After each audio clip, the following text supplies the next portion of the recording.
નમસ્કાર મિત્રો, દેશ અને દુનિયાના સુપરફાસ્ટ સમાચારમાં તમારું સ્વાગત છે. ગુજરાતમાં ઠંડીનો ચમકારો, નલિયામાં પારો 12 ડિગ્રીએ પહોંચ્યો. રાજ્યના વિવિધ જિલ્લામાં ઠંડીનો ચમકારો વધ્યો છે. નલિયામાં સૌથી ઓછું 12 ડિગ્રી તાપમાન નોંધાયું છે, જ્યારે અમદાવાદમાં 17.6, ગાંધીનગરમાં 16, રાજકોટમાં 14.3, વડોદરા અને ડીસામાં 15.4, ભાવનગરમાં 19.1 અને સુરતમાં 19.6 ડિગ્રી નોંધાયું છે. હવામાન વિભાગની માહિતી અનુસાર ઉત્તર પૂર્વીય પવનોને કારણે ઠંડી યથાવત રહેશે અને 7 ડિસેમ્બર બાદ ઠંડીમાં વધારો થઈ શકે છે. સૌરાષ્ટ્ર અને કચ્છમાં વધુ ઠંડીની શક્યતા છે. અન્ય મહત્વના સમાચારની વાત કરીએ તો ઉત્તર ભારતમાં તીવ્ર ઠંડીની હવામાન વિભાગની ચેતવણી. ઉત્તર ભારતમાં તીવ્ર ઠંડીની આગાહી કરતા હવામાન વિભાગે જણાવ્યું છે કે રાજસ્થાન, એમપી અને પંજાબમાં તાપમાન 10 ડિગ્રીથી નીચે રહી શકે છે, જ્યારે હરિયાણા અને ઉત્તર પ્રદેશમાં તીવ્ર ઠંડીનું એલર્ટ આપવામાં આવ્યું છે. રાજસ્થાનના સીકરમાં સૌથી ઓછું 7 ડિગ્રી નોંધાયું છે.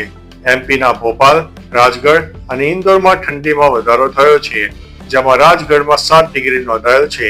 છત્તીસગઢના સુરગુજા વિસ્તારમાં પણ ઠંડીનું એલર્ટ આપવામાં આવ્યું છે. અન્ય મહત્વના સમાચારની વાત કરીએ તો અમદાવાદ એરપોર્ટ ઉપર હોબાળો.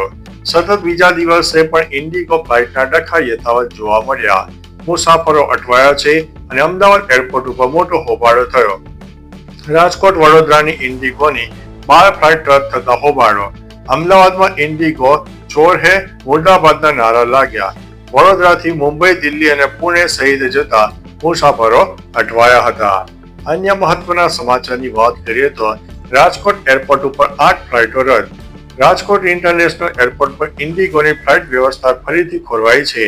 છેલ્લા 2 દિવસથી ફ્લાઇટ મોડી પડવાની અને રદ થવાની પરિસ્થિતિ વચ્ચે પણ કુલ 8 ફ્લાઇટો કેન્સલ થઈ હતી. દિલ્હી, મુંબઈ, ગોવા, હૈદરાબાદ અને બેંગ્લોર જતી ઉડાનો રદ થતા મુસાફરો મુશ્કેલીમાં મુકાયા. હાલ એર ઇન્ડિયા માત્ર મુંબઈની 2 અને દિલ્હીની 1 ફ્લાઇટનું સંચાલન કરી રહી છે. સતત રદ થતી ઉડાનને કારણે મુસાફરોમાં ભારે નારાજગી છે. અન્ય મહત્વના સમાચારની વાત કરીએ તો અમદાવાદની 5 ટ્રેનોમાં તત્કાલ ટિકિટ માટે નવો નિયમ. પશ્ચિમ રેલવે હવે અમદાવાદથી ઉપડતી 5 મહત્વપૂર્ણ ટ્રેનોમાં તત્કાલ બુકિંગ માટે ઓટીપી ફરજિયાત બનાવ્યો છે. રાજધાની, પુણે દુરંતો, વંદે ભારત, હાપા દુરંતો અને શતાબ્દી એક્સપ્રેસમાં આ નિયમ લાગુ કરવામાં આવ્યો છે. હવે મુસાફર દ્વારા આપવામાં આવેલા મોબાઈલ નંબર પર મળેલા ઓટીપીની ચકાસણી કર્યા પછી જ ટિકિટ આપવામાં આવશે. અન્ય મહત્વના સમાચારની વાત કરીએ તો તમે તો આ ચોકલેટ નથી ખાતા ને? રાજકોટમાં વિદેશી બકલાવા ચોકલેટના પેકેટમાંથી 5 થી 6 જીવતી ઈયળ નીકળતા ખળભળાટ મચ્યો છે. FSSAIના નિયમોના ધજાગરા ઉડાવતી આ ચોકલેટ પર ઉત્પાદન કે એક્સપાયરીની ડેટનો કોઈ ઉલ્લેખ નથી. વાયરલ વિડીયો બાદ આરોગ્ય અધિકારી જયેશ વાકાણીએ કડક કાર્યવાહીના સંકેત આપ્યા છે. શહેરમાં આવા પાર્લરો પર સઘન ચેકિંગ હાથ ધરવામાં આવશે અને નિયમ ભંગ કરનારા વિક્રેતાઓ સામે કાયદેસરના પગલાં લેવામાં આવશે. અન્ય મહત્વના સમાચારની વાત કરીએ તો સુભાષ બ્રિજ બંધ, આ રહ્યો વૈકલ્પિક માર્ગ. અમદાવાદનો સુભાષ બ્રિજ 4 ડિસેમ્બરથી 5 દિવસ માટે જાહેર અવર જવર માટે બંધ કરાયો છે. બ્રિજના બંને છેડા પર વાહન ચાલકો તથા રાહદારીઓની અવર જવર ઉપર પ્રતિબંધ રહેશે. ચાંદખેડા અને સાબરમતીથી આવતા વાહનોને ચીમનભાઈ પટેલ બ્રિજ, રાણી બોર્ડર સર્કલ અને દધીચી બ્રિજ મારફતે જઈ શકશે. સિવિલ હોસ્પિટલ તરફ જનાર Mart Koteshwar, Indira bridge, airport માર્ગ વિકલ્પ છે. શાહીબાગથી આવનાર નમસ્તે સર્કલ અને દેવજીપુરા માર્ગ પરથી જઈ શકશે. અન્ય મહત્વના સમાચારની વાત કરીએ તો લાલો બોક્સ ઓફિસ ઉપર હિટ, ગ્રોસ કલેક્શન 103 કરોડે પહોંચ્યું છે. Gujarati film Lalo box office ઉપર ધૂમ મચાવી રહ્યું છે. 8 અઠવાડિયા પૂર્ણ થવા છતાં ફિલ્મે કુલ 87.56 કરોડનું નેટ કલેક્શન કરી લીધું છે. 56મા દિવસે ગુરુવારે 0.56 કરોડની કમાણી કરી હતી. શરૂઆતના 3 સપ્તાહ ધીમા રહ્યા બાદ ચોથા સપ્તાહથી ફિલ્મે ગતિ પકડી હતી. 5મા સપ્તાહમાં સૌથી વધુ 25.70 કરોડ મળ્યા હતા. ફિલ્મોનો કુલ સંગ્રહ 103 કરોડને પાર થયું છે અને વિશ્વવ્યાપી કલેક્શન 109.50 કરોડ નોંધાયું છે.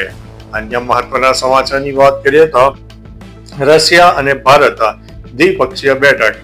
હૈદરાબાદ હાઉસ ખાતે પીએમ મોદી અને પુતિન વચ્ચે દ્વિપક્ષીય વાટાઘાટો ચાલુ છે. મોદીએ કહ્યું છે કે આ મુલાકાત 25 વર્ષ પહેલા શરૂ થઈ. તે સમયે મજબૂત સંબંધોનો પાયો નખાયો. તમે એક સ્વપ્નદ્રષ્ટા નેતાની ભૂમિકા ભજવી છે. અમે હંમેશા કહ્યું છે કે ભારત તટસ્થ રહી શકતું નથી. ભારત શાંતિ માટેના પ્રયાસોની સાથે ઊભું છે. પુતિને કહ્યું છે કે રશિયા પણ શાંતિના સમર્થનમાં છે. શાંતિપૂર્ણ ઉકેલ માટેના પ્રયાસો ચાલુ છે. આર્થિક સંબંધો વધવા જોઈએ. અન્ય મહત્વના સમાચારની વાત કરીએ તો દિલ્હી એરપોર્ટ પર ઇન્ડિગોની તમામ ફ્લાઇટ રદ, સ્થિતિ બેકાબુ. ઇન્ડિગો એરલાઇન્સ માટે સ્થિતિ બેકાબુ બની છે. ક્રૂ અને ઓપરેશનલ સમસ્યાઓને કારણે દિલ્હી એરપોર્ટ પર રાત્રે 12 વાગ્યા સુધીની ઇન્ડિગોની તમામ ફ્લાઇટ રદ કરવામાં આવી હતી. દેશભરના એરપોર્ટ ઉપર હજારો મુસાફરો 24 કલાક અટવાયેલા છે. મુસાફરોને તેમનો સામાન પણ સમયસર મળી રહ્યો નથી. ઇન્ડિગોની આ વિકટ પરિસ્થિતિથી એવિએશન સેક્ટરમાં ભારે હડકંપ મચી ગયો છે.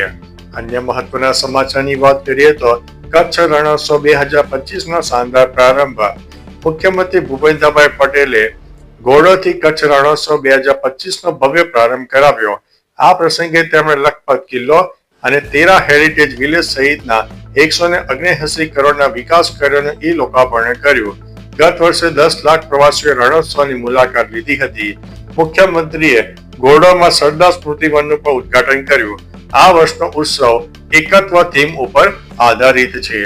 અન્ય મહત્વના સમાચારની વાત કરીએ તો 1 ડિગ્રી સાથે રાજસ્થાનનું શિખર શ્રીનગર કરતા પણ ઠંડુ જોવા મળ્યું. પહાડી વિસ્તારોમાંથી આવતી બર્ફીલી હવાઓના કારણે ઉત્તર ભારતમાં હાડ થીજાવતી ઠંડી પડી રહી છે. રાજસ્થાનના શિખરમાં લઘુત્તમ તાપમાન 1 ડિગ્રી નોંધાયું છે, જે જમ્મુ કાશ્મીરના શ્રીનગર કરતા પણ ઓછું છે. હવામાન વિભાગે શિખર, ચૂરુ અને ઝુંઝુનુ જિલ્લામાં કોલ્ડ વેવની આગાહી કરી છે. દરમિયાન મધ્યપ્રદેશના 9 શહેરોમાં પારો 10 ડિગ્રીથી નીચે ગયો છે. હિમાચલ પ્રદેશ અને ઉત્તરાખંડમાં વરસાદ અને હિમવર્ષાનું એલર્ટ આપવામાં આવ્યું છે. અન્ય મહત્વના સમાચારની વાત કરીએ તો એનઆઈએની મોટી કાર્યવાહી. 22 સ્થળોએ દરોડા પાડવામાં આવ્યા છે. 4 લોકોની ધરપકડ કરવામાં આવી છે.